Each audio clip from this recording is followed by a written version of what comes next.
Oh my god. They have the song. What song? Smalls Noodle. Yeah. I want you to know, I have just been teleported back into like 2008 right now. Holy shit. 2009. How old were you in Around there. 2009? Oh god. Like You are 12. you are 2 years old. Oh, so then I would have been 10. Let's see. Good morning, afternoon, evening, everybody. This is Ryan Sierra, and we are playing Marble Blast Ultra. We're playing the first level called Learning to Roll, and they even have like the correct marble, and they have the correct music and everything. I'm here with Small Zoodle. Small Zoodle is playing Bear and Breakfast, or no, you're playing I'm playing Coral Island, and I am having the time of my life, actually.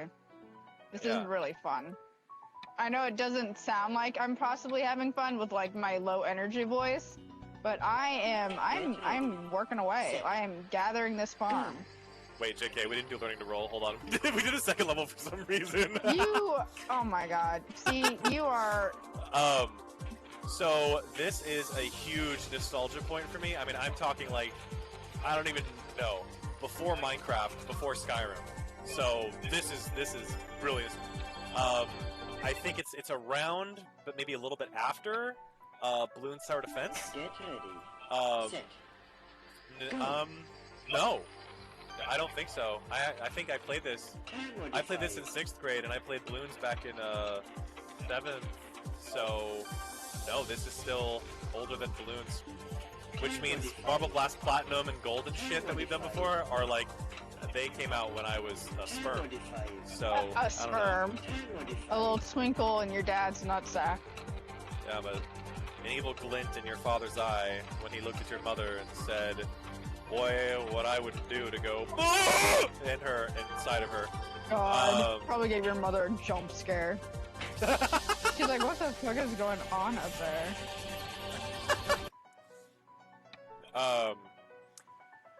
This is awesome. Shout out to the person who is reskinning all these old marble games through Unity on this website. I'm going to put the link in the description. I did it for the first episode of Marble Blast Platinum, but we'll do it again for the Marble Blast Ultra. Obviously, as you can tell, I'm kind of going backwards, aren't I?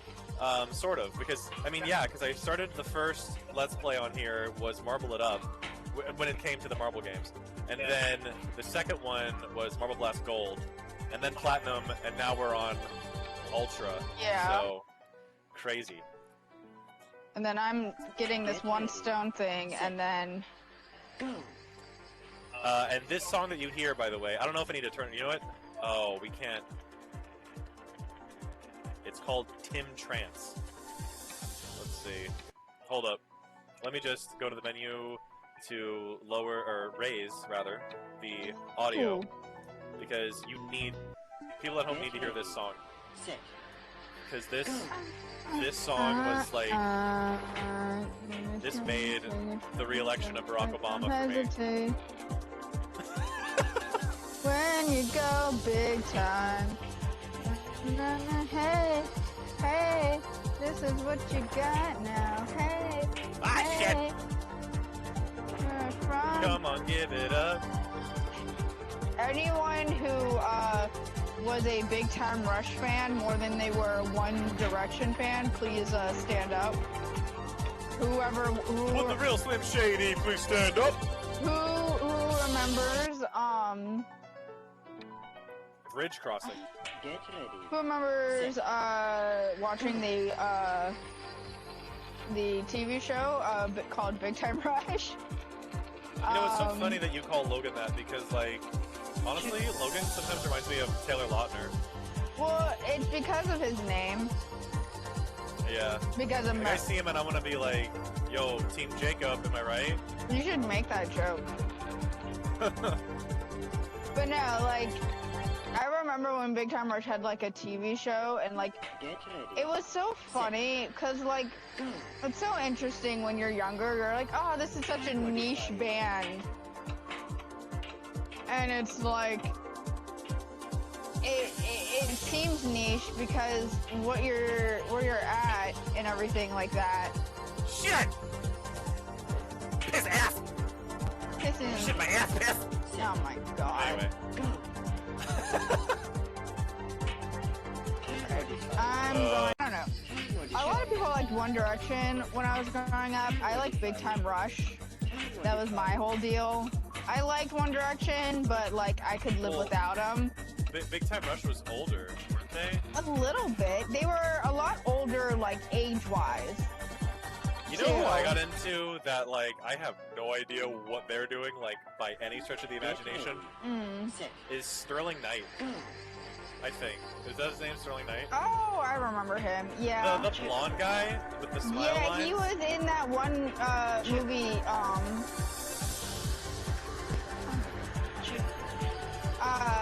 he was in a lot, he was like Sunny with a Chance.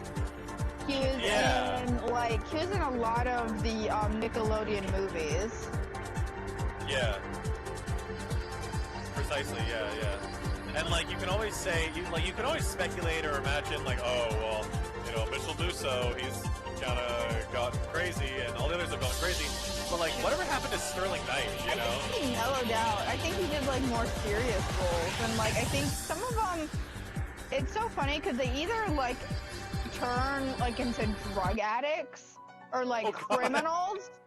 No, like the one guy from Lemonade Mouth went to jail for robbery, came back out and did a rap album. He just got out of jail, and the first thing he dropped was a rap song. The man did armed robbery, and the first day out, he releases a song he recorded in the joint. I think that's fucking hilarious. And it was, you know, it really makes you wonder if you ever wanted to make a case against prison. Because if your issue is it's a deterrence, if your argument is it's a deterrent against recidivism, it's like, no, it's not.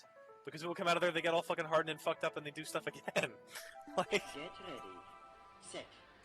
It's not a deterrent for recidivism. These people just want you to do it more so they can beat you up more.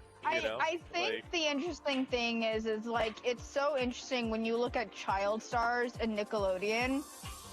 Watch what they do the minute they're out of Nickelodeon or Disney.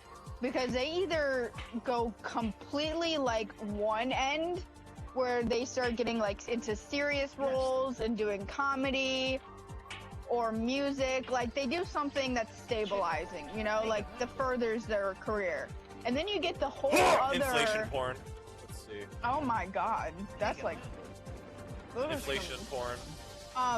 but then you get like go to the other side, right, of like this area, and they're like alcohol like problems and drug issues, and it's like it's neither or.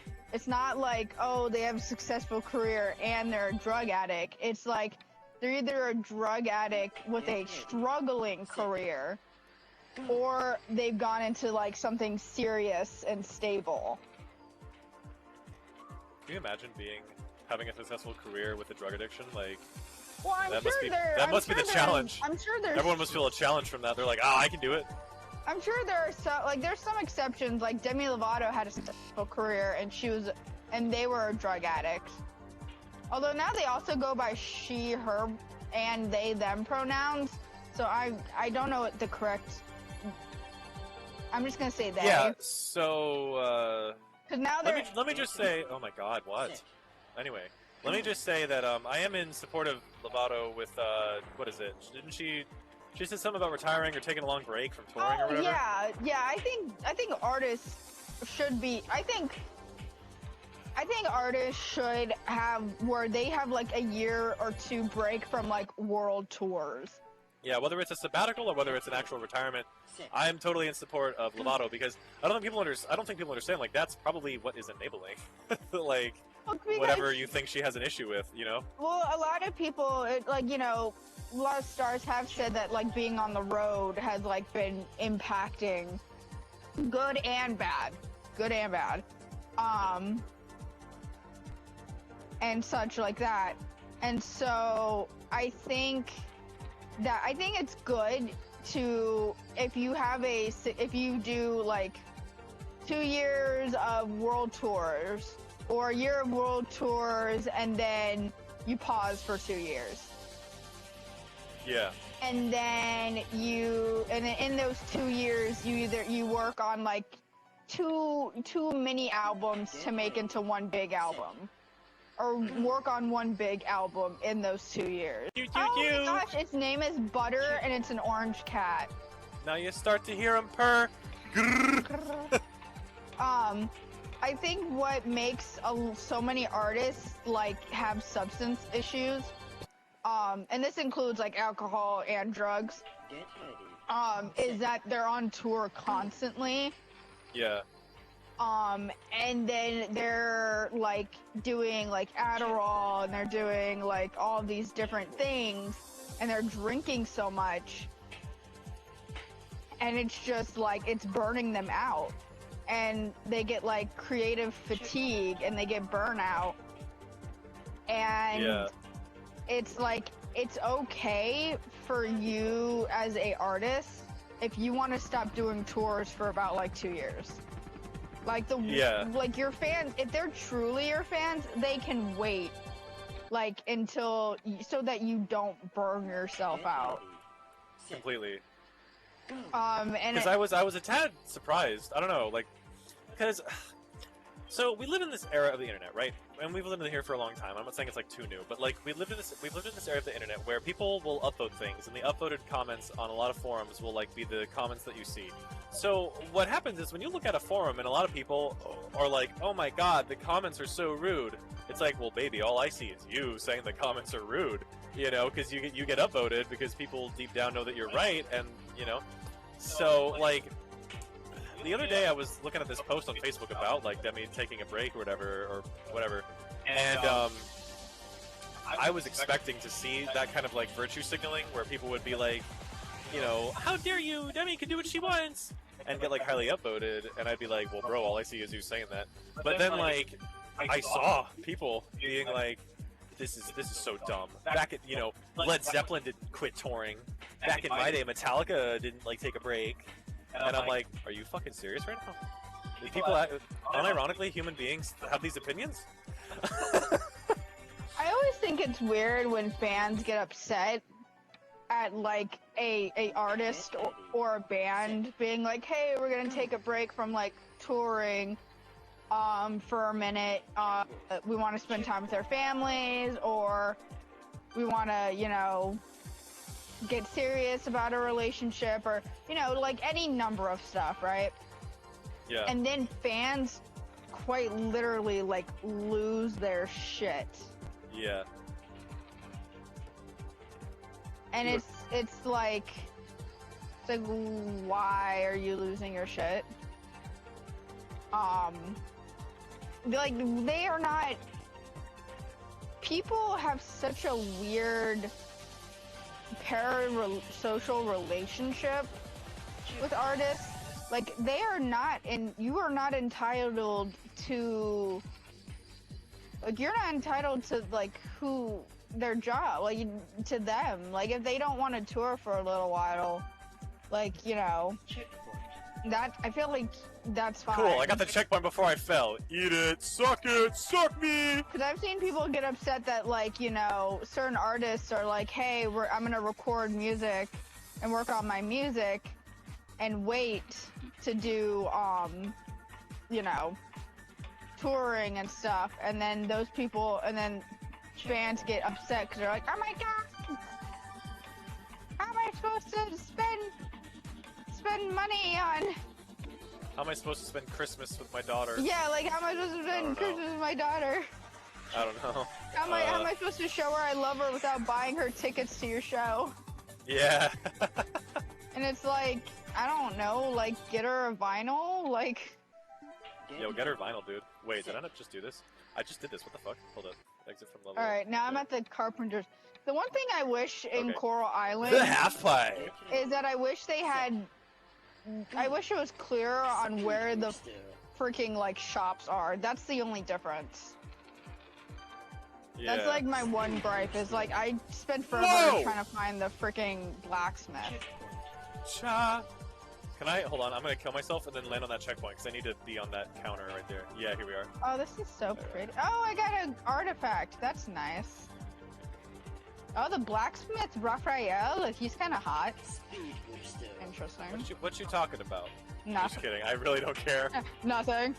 Dude, it's so weird. kidding. Like, I'm so kidding. I'm not. I'm a very equal opportunist kind of person, and I mean that. Like, I mean that.